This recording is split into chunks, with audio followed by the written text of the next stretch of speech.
إن الذين جاءوا بالإفك عصبة منكم لا تحسبوه شرا لكم بل هو خير لكم لكل امرئ منهم ما اكتسب من الإثم والذي تولى كبره منهم له عذاب عظيم.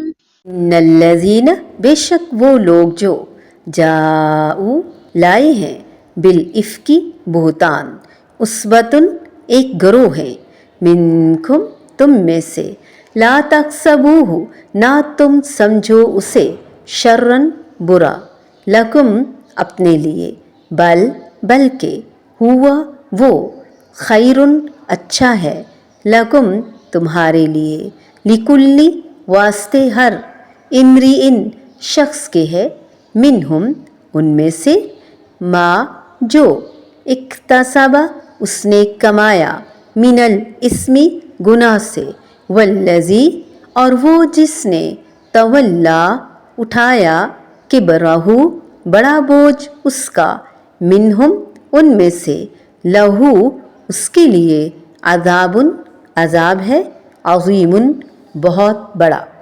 بے شک وہ لوگ جو یہ بہتان لائے ہیں وہ تمہیں سے ایک گروہ ہے اسے اپنے لیے برا نہ سمجھو بلکہ یہ تمہارے لیے بہتر ہے. ان میں سے ہر آدمی کے لیے گناہ میں سے وہ ہے جو اس نے گناہ کمایا اور ان میں سے جو اس کے بڑے حصے کا ذمہ دار بنا اس کے لیے بہت بڑا عذاب ہے. اشارہ ہے یہاں واقع افک کی طرف. حضرت عائشہ صدیقہ رضی اللہ تعالی عنہا نبی کریم صلی اللہ علیہ وآلہ وسلم کے ساتھ غزوے میں گئیں. واپسی پر ان کا ہار گم ہو گیا. وہ اپنے کجاوے سے اتریں اور جا کر ڈھونڈنے لگ گئیں. ڈھونڈتے ڈھونڈتے ان کو دیر ہو گئی. ان کے ساتھ کوئی اور تھا بھی نہیں اور بہرحال انہوں نے اکیلے جا کر ہار ڈھونڈا. لشکر تب تک روانہ ہو گیا. ان کا کجاوا اٹھانے والے تھے. انہوں نے سمجھا کہ عائشہ صدیقہ رضی اللہ تعالی عنہا اندر ہی موجود ہے. دبلی پتلی تھیں, ہلکی پھلکی تھیں. انہوں نے کجاوا اٹھایا, رکھا اور چل دیے. سب لوگ مدینہ چلے گئے. حضرت عائشہ صدیقہ رضی اللہ تعالی عنہا جب ہار ڈھونڈ ڈھانڈ کر واپس آئیں تو اسی جگہ پر کوئی بھی نہیں تھا. اب وہ ڈر گئیں. وہیں پر انہوں نے کپڑا تانا اور لیٹ گئیں کہ جب میں گم پاؤں گی تو لوگ مجھے ڈھونڈتے ڈھونڈتے واپس یہیں آئیں گے. کتنی ہمت کی بات ہے, سمجھداری کی بات ہے. عائشہ صدیقہ رضی اللہ تعالی عنہا انتہائی عقل مند خاتون تھی.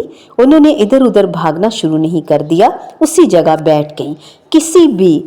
کبھی بھی زندگی میں کوئی ایسا موقع آئے کہ گم ہو جائیں, خاص طور پر حرم میں لوگ گم ہو جاتے ہیں, حج عمرے کے دوران یا رش والی جگہوں پر بھی ایسا ہو جاتا ہے, تو وہیں رک جانا چاہیے, ایک دوسرے کو نہ ڈھونڈنا شروع کریں.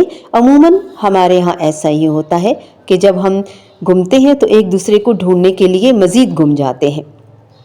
اسی جگہ پہ رہیں تو ڈھونڈنا بھی آسان ہوتا ہے.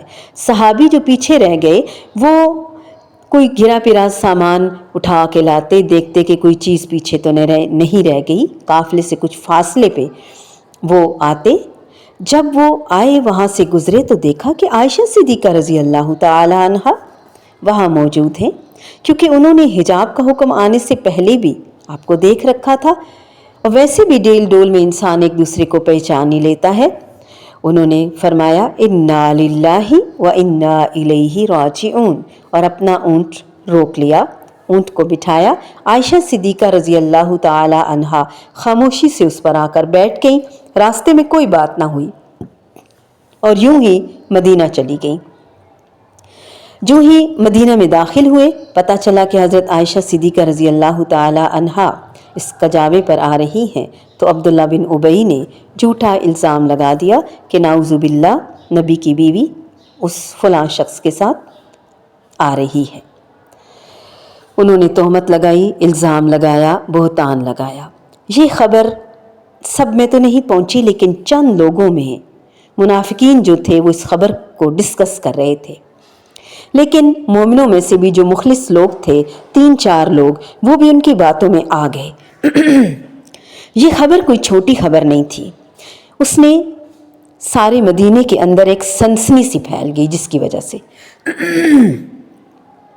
اور اس بہتان کی افواہیں 1 مہینے تک مدینہ میں اڑتی رہیں۔ 1 مہینہ اسی دوران، مہینہ بھر کہ نبی کریم صلی اللہ علیہ وآلہ وسلم سخت اذیت میں مبتلا رہے، لیکن آپ نے کبھی عائشہ صدیقہ رضی اللہ تعالی عنہا سے پوچھا نہیں، کچھ کھود کرید نہیں کی کہ اچھا بتلاؤ کیا ہوا، کچھ بھی نہیں، بس ان کو ان کے حال پر چھوڑ دیا۔ وہ کہتی ہے میں روتی رہی، میرے والدین بھی انتہائی پریشانی اور رنج و غم میں مبتلا رہے۔ ایک دن رسول اللہ صلی اللہ علیہ وآلہ وسلم میرے پاس تشریف لائے، میرے پاس بیٹھے۔ اس مدت میں آپ میرے پاس بھی نہیں بیٹھتے تھے۔ ابو بکر صدیق رضی اللہ تعالی عنہ اور والدہ، انہوں نے محسوس کیا کہ آج کوئی فیصلہ کن بات ہونے والی ہے، تو وہ بھی دونوں پاس آ کر بیٹھ گئے۔ رسول اللہ صلی اللہ علیہ وآلہ وسلم نے فرمایا، عائشہ میرے پاس تمہارے متعلق ایک ایسی خبر پہنچی ہے، اگر تم بے گناہ ہو تو امید ہے کہ اللہ تعالیٰ تمہاری برات نازل کر دے گا، اور اگر کوئی واقعی کسی گناہ میں مبتلا ہوئی ہو تو اللہ تعالیٰ سے توبہ کر لو اور معافی مانگ لو، اللہ تعالیٰ بے شک معاف کرنے والا ہے۔ کہتی ہیں یہ بات سن کر میرے آنسو خشک ہو گئے۔ میں نے اپنے والد کی طرف دیکھا، کہا کہ آپ کچھ کہیے۔ انہوں نے کہا بیٹی میری سمجھ میں کچھ نہیں آتا کہ میں کیا کہوں۔ تو انہوں نے اپنی والدہ سے کہا کہ آپ ہی کچھ کہیں۔ تو انہوں نے کہا میں حیران ہوں کیا کہوں، یعنی ان کے پاس بھی کہنے کو الفاظ نہیں تھے۔ تو اس سے ہمیں اندازہ یہ بھی لگانا چاہیے کہ ایسے حالات جب ہو جاتے ہیں، یعنی دنیا میں انسان جب کسی مصیبت میں ہوتا ہے، مشکل میں تنہا رہ جاتا ہے، خواہ اس کے ماں باپ بھی کیوں نہ ہوں، بہن بھائی، دوست اور دیگر لوگ احباب بھی اس کے پاس ہی کیوں نہ بیٹھے ہوں، مگر صدمہ جس کو ہوتا ہے اسی کو ہوتا ہے، دوسرے اس سے زیادہ کچھ کر بھی نہیں سکتے۔ اس واقعے سے ہمیں ہمیشہ قیامت کا دن بھی یاد آتا ہے کہ وہاں اگر کوئی انسان پریشان ہوگا اور اس کے ماں باپ کوئی بھی اسے دفاع نہیں کر سکیں گے، فائدہ نہیں پہنچا سکیں گے۔ کہنے لگی ایک بات جو آپ کے کانوں میں پڑ گئی ہے اور دلوں میں بیٹھ گئی ہے، تو اب اگر میں کہوں کہ میں بے گناہ ہوں اور اللہ جانتا ہے کہ میں بے گناہ ہوں تو آپ لوگ مانیں گے ہی نہیں، اور اگر میں ایسی بات کا اقرار کر لوں جو میں نے کیا ہی نہیں، غلطی ہی نہیں، تو اللہ جانتا ہے کہ میں نے وہ غلطی نہیں کی، تو آپ اس کو مان لیں گے۔ اس وقت ہر شخص جھوٹے پروپیگنڈے کی وجہ سے اس بات کے لیے تیار ہے کہ وہ اس بات کو سچا ہی سمجھ لے۔ تو اس وقت وہ کہتی ہیں کہ میں نے یعقوب علیہ السلام کا نام یاد کرنے کی کوشش کی، لیکن غم کی وجہ سے مجھے نام یاد نہ آیا، تو میں اس حال میں کہ اس کے سوا کیا کہہ سکتی تھی۔ تو یوسف علیہ السلام کے والد نے جو کہا فصبر جمیل، کہ میں صبر ہی کروں گی اور اچھی طرح سے کروں گی، اور یہ کب کہا تھا انہوں نے؟ جب بنیامین پہ چوری کا الزام لگا تھا اور حضرت یعقوب علیہ السلام کو اس کی خبر ہوئی تھی۔ کہتی ہیں یہ کہہ کر میں لیٹ گئی۔ عائشہ صدیقہ رضی اللہ تعالی عنہا بتاتی ہیں کہ وہ لیٹ گئیں اور اپنا رخ دوسری طرف پھیر لیا۔ اس وقت فرماتی ہیں کہ میں دل میں کہہ رہی تھی کہ اللہ تعالیٰ میری بے گناہی سے بالکل واقف ہے، وہ ضرور حقیقت کو کھول دے گا، مگر میں یہ نہیں جانتی تھی کہ اس طرح میرے حق میں یوں آیات اتاری جائیں گی جو قیامت تک تلاوت کی جائیں گی۔ اب ہوا یہ کہ یہی کیفیت تھی کہ نبی کریم صلی اللہ علیہ وآلہ وسلم پر وحی کی کیفیت طاری ہو گئی۔ اسی اثناء میں نبی کریم صلی اللہ علیہ وآلہ وسلم پر یہی آیات اتریں جو یہاں سے شروع ہوتی ہیں، وہ نازل ہوئیں، یعنی آیت نمبر 11 سے لے کر 20 تک۔ اور اس میں آپ دیکھیں کہ کس طرح اللہ سبحانہ و تعالی نے حضرت عائشہ صدیقہ رضی اللہ تعالی عنہا کا دفاع کیا، جو اپنی مثال آپ ہے۔ اور جب آیات اتر چکیں، صفائی ہو گئی، تو عائشہ صدیقہ رضی اللہ تعالی عنہا کی والدہ نے کہا رسول اللہ صلی اللہ علیہ وآلہ وسلم کا شکریہ ادا کرو۔ کہنے لگیں اس وقت میں صرف اپنے رب کا شکریہ ادا کروں گی، کیونکہ آپ میں سے کسی نے بھی میرا کوئی ساتھ نہیں دیا۔ انتہائی انٹیلیجنٹ تھی، حاضر جواب بھی تھی۔ بہرحال حضرت عائشہ صدیقہ رضی اللہ تعالی عنہا کی اس سے سعادت اور بے حد بلند مقام بھی نظر آتا ہے، اور کس طرح اللہ رب العزت نے دنیا میں ان کا دفاع کیا، کس کرب سے گزر رہی تھی اور اللہ رب العزت کی رحمت کا شدت سے انتظار کر رہی تھیں، اور چیخ چیخ کے واویلا نہیں کر رہی تھیں جیسے آج عورتیں کرتی ہیں۔ ہم لوگ اپنی بے گناہی ثابت کرنے کے لیے جھوٹ تک بولتے ہیں۔ وہ سچی تھیں، صدیقہ تھیں، صدیق کی بیٹی تھیں، اس لیے انہیں اپنے رب پہ پورا مان، یقین اور بھروسہ تھا۔ اس واقعے میں ہمارے لیے بہت سارے اسباق ہیں۔ جب کبھی کوئی جھوٹا الزام لگے تو بہت ڈیفینسو نہیں ہو جانا، بہت زیادہ اریٹیٹ نہیں ہونا، غصہ نہیں کرنا، آپے سے باہر نہیں ہونا، کسی پر ظلم نہیں کرنا، بدگمانی سے کام نہیں لینا کہ فلاں نے یہ کہا ہوگا، فلاں نے یہ کہا ہوگا، کیونکہ اس وقت انسان سخت ٹیسٹ میں ہوتا ہے۔ اور ٹیسٹ کیا کہ انسان کتنا سچا ہے، کتنا غیبت سے پرہیز کرتا ہے، کتنا الزام تراشی سے گریز کرتا ہے، کتنا صبر کرتا ہے۔ یعنی انسان کی ساری اچھی کوالٹیز سامنے آ جاتی ہیں، اور جتنی خرابیاں ہیں وہ بھی سامنے آ جاتی ہیں۔ آزمائش سے اصل انسان باہر آتا ہے، جو ویسے ہم نے بہت سے پردوں میں چھپا رکھا ہوتا ہے، تو امتحان اس کو باہر لے آتا ہے۔ عائشہ صدیقہ رضی اللہ تعالی عنہا کا، نبی کریم صلی اللہ علیہ وآلہ وسلم کا، ان کے والدین، سب کا کردار، پورے مسلمان معاشرے کا کردار ہمارے سامنے آتا ہے۔ کس حال میں انہوں نے یہ دن گزارے۔ اس لیے اللہ تعالیٰ فرماتے ہیں کہ جو لوگ یہ بہتان گھڑ لائے ہیں وہ تمہارے ہی اندر کا ایک ٹولہ ہے، یعنی تمہارے ہی بیچ میں یہ سو کال مسلمز، حالانکہ وہ مسلمان عام مسلمان نہیں تھے، لیکن منافق وہ اپنا کام کر گئے۔ اس واقعے کو اپنے حق میں شر نہ سمجھو، بلکہ یہ بھی تمہارے لیے خیر ہی کا باعث ہے۔ جس نے اس میں جتنا حصہ لیا اس نے اتنا ہی گناہ سمیٹا، اور جس شخص نے اس کی ذمہ داری کا بڑا حصہ اپنے سر لیا، یعنی عبداللہ بن ابی، اس کے لیے تو عذاب عظیم ہے، بہت بڑا عذاب۔ اب دیکھنا یہ ہے کہ اس واقعے کو خیر کہا، حالانکہ بظاہر شر نظر آ رہا ہے۔ اسی طرح بالکل صحت مند توانا جسم بھی بعض اوقات بیماری میں مبتلا ہو جایا کرتا ہے۔ ایک پاکیزہ اور اسلامی معاشرے پر بھی گندگی کے جراثیم حملہ آور ہو سکتے ہیں۔ اس سے پورا معاشرہ امتحان میں مبتلا ہوا۔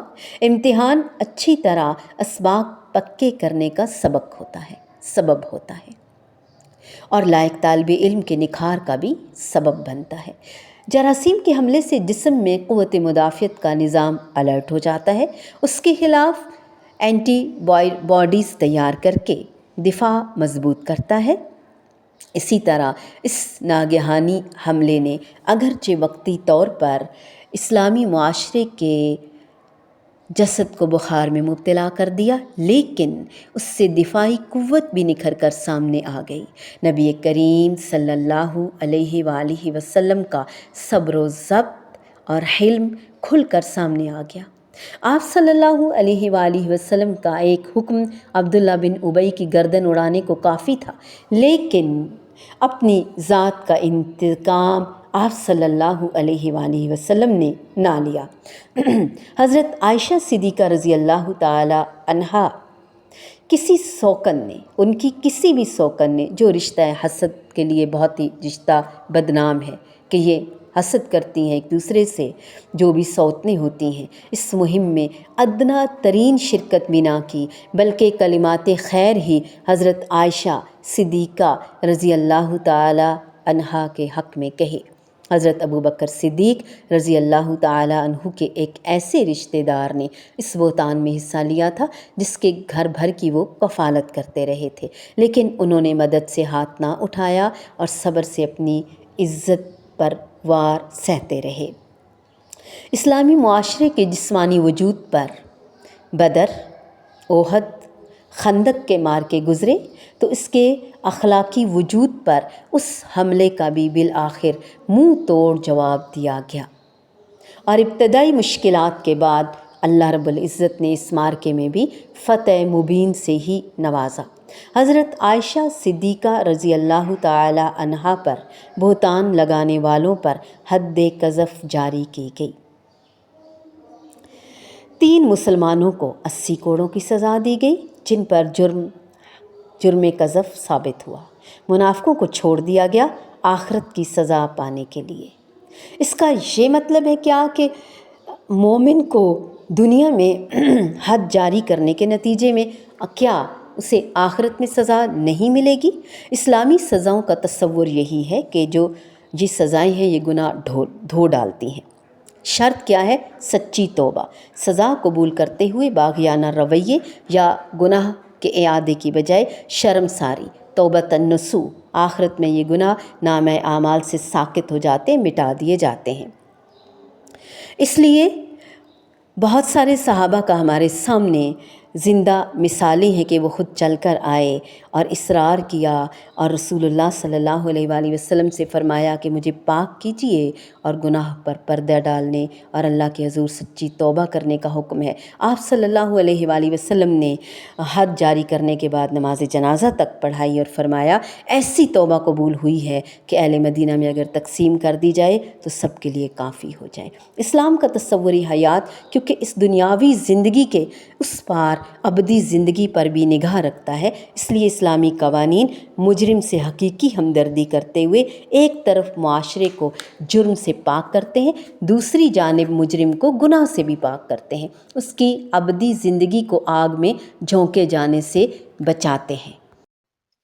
ان الذين جاءوا بالإفك عصبة منكم لا تحسبوه شرا لكم بل هو خير لكم لكل امرئ منهم ما اكتسب من الإثم والذي تولى كبره منهم له عذاب عظيم۔